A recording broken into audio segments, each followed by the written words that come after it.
and I see Rodney hauling. He is going. And then I realized, bro just bagged me. I've been alone in my thought, I'm I don't realize, nigga, I don't realize. Ain't changed, this what I've been like. Fuck fame, I'm to the limelight. Yo, what's going on? It's your boy MarsothaDon. I'm coming in with another story time. I know we've been changing the content a little with the reactions and the public interviews. But yeah, we coming back with the bread and butter of the MarsothaDon YouTube channel. If my voice sounds a little raspy, I am sick as hell right now. Oh, bro, I don't even know why I went to school today, but frig it, I'm grinding. I'm still making these videos for y'all, so let's get into it. The time I got robbed. So I'm gonna take y'all back to like 4th, 5th grade. I think I was around like 9 or 10, and I had this friend named Rodney. Isn't it weird? All the people that have backdoored you, all the people that have done you wrong, bro, a majority of them start out as friends. So me and Rodney met via my god brother Reek. Now I'm changing up his name because he might watch this video. His name isn't Rodney, but I'm gonna just name him that. So I met Rodney between my god brother, and me and him got up to a good start, bro. We bonded over the same things. We loved the same games, bro. Like, I was a big Need for Speed fan. He was a big Need for Speed fan, etc., etc. You get me? So I was like, yo, Rodney's cool peoples. We should probably hang out with him more, etc., etc. And another thing I should have noticed before this whole thing happened is the fact that when me and Rodney started hanging around more, my godbrother started to distance himself away from Rodney. When I saw that, I should have been like, yo, what the heck is going on? I should have peeped that. Now, that separation didn't stop me and Rodney from talking, or me and my godbrother from talking. That's my godbrother. That's family. But me and Rodney just kept on talking. So at this point, you know, we're 9, 10, we have sleepovers, etc., etc. And I was like, yo, I ain't gonna lie, Rodney seemed like a trustworthy person. We play the same games, we do the same thing. I might invite him to my house. So I wasn't gonna tell anybody about my plans to do so. I told this one guy that I knew, and he looked at me and he was like, are you sure? Rodney? And I was like, yeah, what's wrong with Rodney? Rodney's cool peoples. He was like, not that I know of. And he was like, I heard Rodney steals. Now, as a kid, bro, anytime, and still to this day, anytime I hear an I heard, I have to see it for myself, bro, because that could just be rumors. So when I heard this, I heard he does this, I heard he steals, I heard he yada yada, I was like, bro, you probably capping. I don't believe you. Like, I was really smart as a kid. I was like, I'm not taking what you say at face value, bro. I'm gonna find out for myself. So he was like, okay, do whatever. Now, in hindsight, I should have listened to him, because the way I got bagged was so bad, bro. I got B-A-G'd, bro. I got bagged. So let's go to about 1 to 2 weeks down the line. Now, you can ask my sister, you can ask anybody in my family. I got on punishment frequently as a kid. So the day I was gonna ask Rodney to, you know, come over to the crib, I got on punishment for a month. Basically what happened was I was this is gonna be another story, but the basis of that was I was hiding a bunch of work, and I had all F's. So yeah, my mom grounded me for like the rest of the school year, and I didn't have a way to contact Rodney except for school, and my mom for sure was not gonna let me have no friends over. So I was like, dang, I'm gonna have to wait until like next year or something. So that's what I did. I waited until like the summer, not even next year, the summer. And I was like, Mom, can Rodney come to the crib?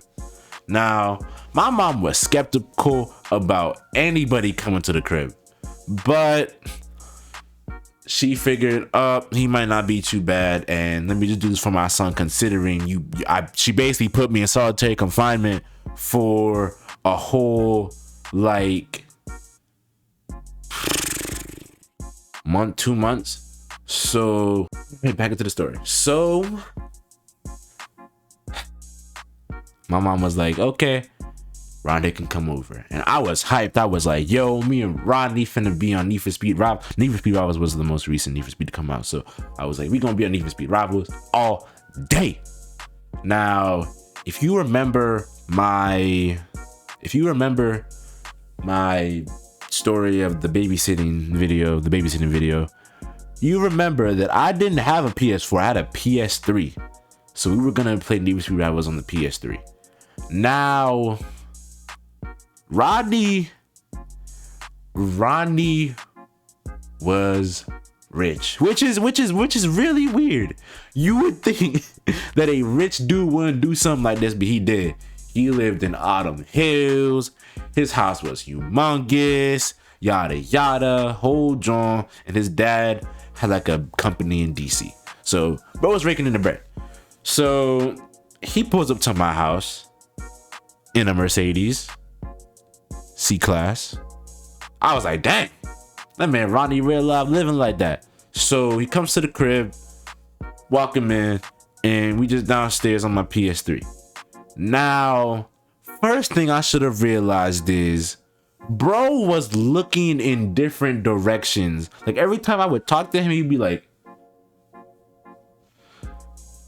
red flag number one, bro was scoping out the place, which was a little weird. Second thing, bro was touching a lot of things. And when we came downstairs to the basement to get on my PS3, bro was touching my PS3 like he's never seen a PS3 before. I'm like, what the heck? What's this man on?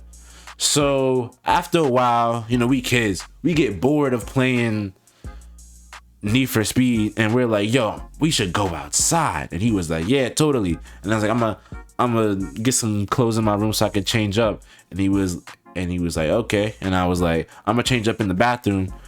You could just sit in my room. Bro, big mistake, bro. Why did I let him just sit in my room, bro? So I get out of the shower and I put my clothes on and everything, and I get out the bathroom and I look at my room. Rodney's gone. Man just vacated the premises. So I'm sitting there like, yo, what's good? I mean, he might already be outside already. I didn't hear any like basketballs bouncing, or I didn't hear anything. So I look at my mom and I'm like, where's Rodney? She was like, oh, he had to go. He just said goodbye to me. And I was like, he was supposed to be staying for like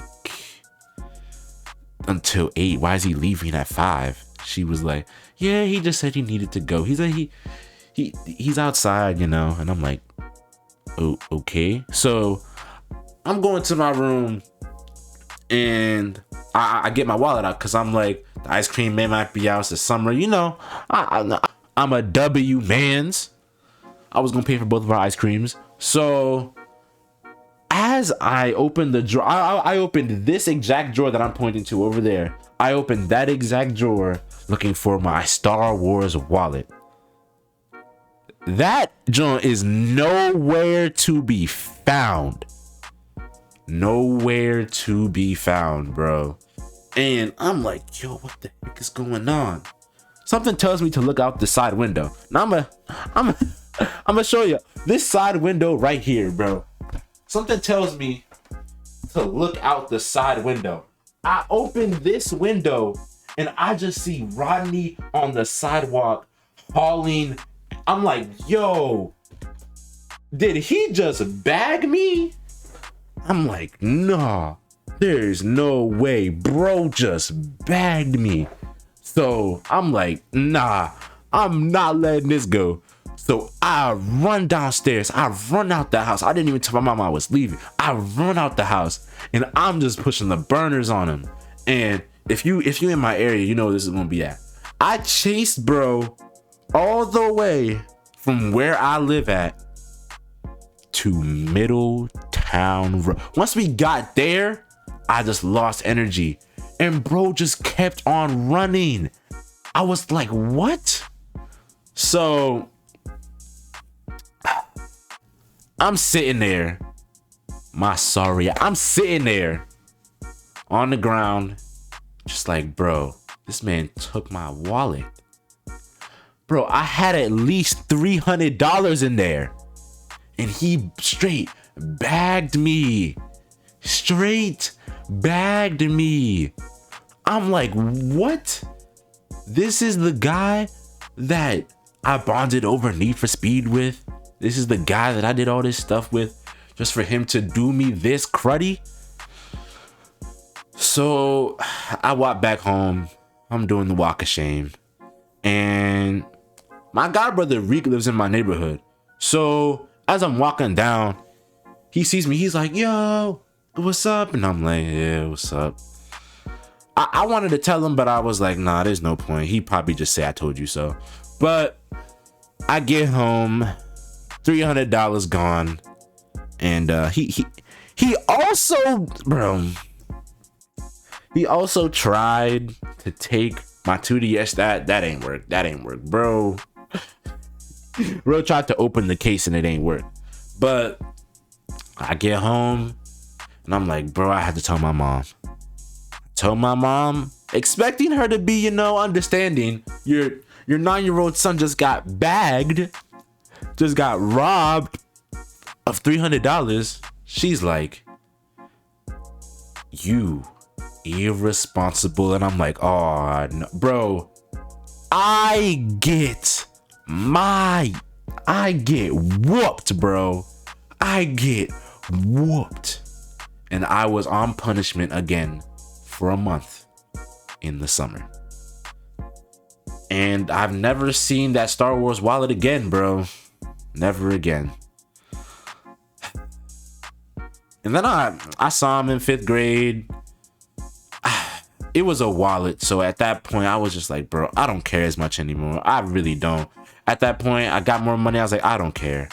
I really don't care. And then after a while, Ronnie just moved.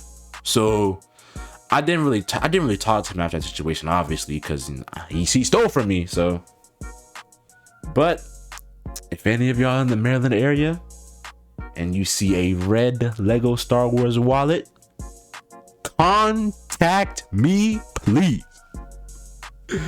It's been your boy MarsothaDon. We back at it. We in it. 100K Marzo on the way. And I'll catch y'all. Peace. Hop on the beat, bitch, I'm locked in. Glizzy on me, Lil Quan, got them boxed in. Big 4-5, no boxing. That's fat, little nigga, I ain't rocking. Woody done gave me the green light, dressing all black. Only